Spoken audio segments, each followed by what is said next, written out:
할렐루야, 사랑을 축복합니다. 2010년 9월 25일 금요일 영성 랜선 큐티에 오신 여러분들을 주님의 이름으로 사랑을 축복합니다. 우리 기도하고 창세기 마지막인데요. 함께 묵상하도록 하겠습니다. 사랑과 은혜가 많으신 하나님, 길고 길었던 창세기를 마무리합니다. 창세기에서 하나님의 마음을 깨닫게 도와주시옵시고 또 사건마다 하나님께서 약속하셨던 그 약속의 말씀을 오늘도 우리가 믿고 나아가는 시간 될 수 있도록 인도하시고 축복하여 주시옵소서. 또 한 달 마무리해 갑니다. 잘 마무리할 수 있도록 인도하여 주시옵시고 결실의 계절인 이 가을에 정말 믿음의 결실도 함께 맺어 나갈 수 있는 사랑하는 영성의 모든 청년들 되게 도와주시옵소서.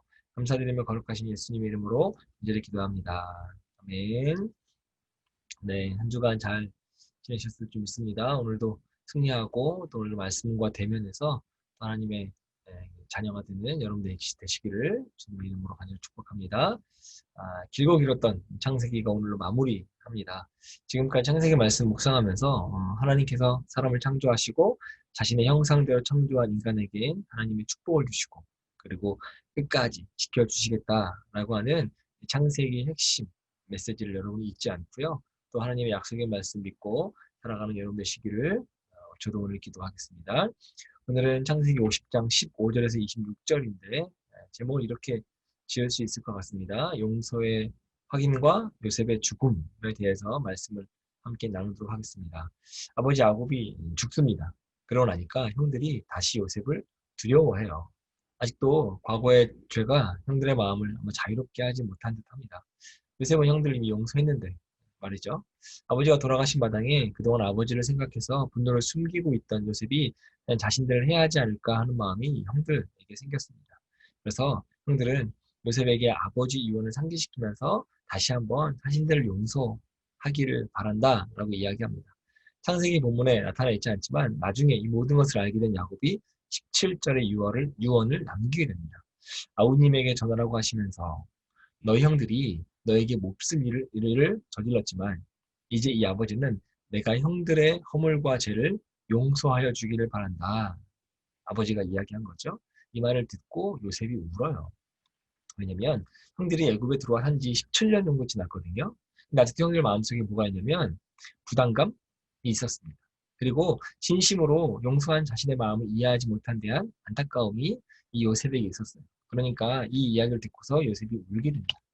여기서 두 가지 사실을 생각할 수 있을 것 같습니다. 첫 번째는 죄책감 쉽게 가시지 않는다. 한번 지은 죄는 계속해서 마음에 부담감을 준다라고 하는 거죠. 그러니까 여러분 죄 짓지 말아야 해요.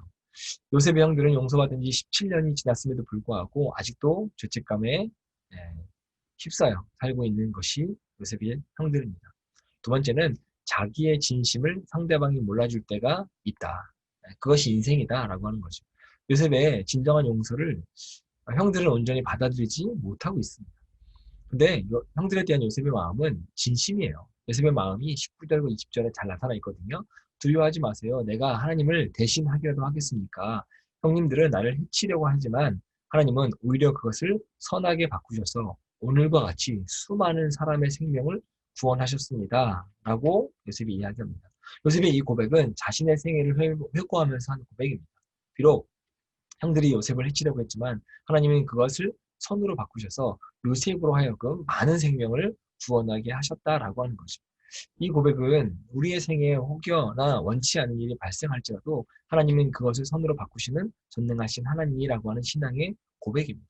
그러니까 절대로 불이나 악은 승리할 수 없어요. 설령 잠깐 승리하는 것처럼 보일 수 있습니다. 그러나 결국에는 살아계신 하나님이 개입하셔서 악조차도 우리의 인생을 선으로 바꾸시는 결과 나올 줄 믿습니다.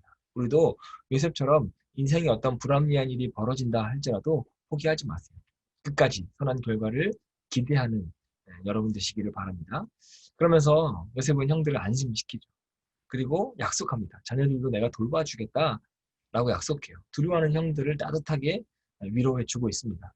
진정한 용서는 행동과 삶으로 증거를 보인다라고 하는 겁니다. 요셉은 말로만 형들을 용서한 게 아니에요. 자녀들까지 책임지고 돌봐주겠다라고 하면서 삶으로 용서를 증거하고 있습니다.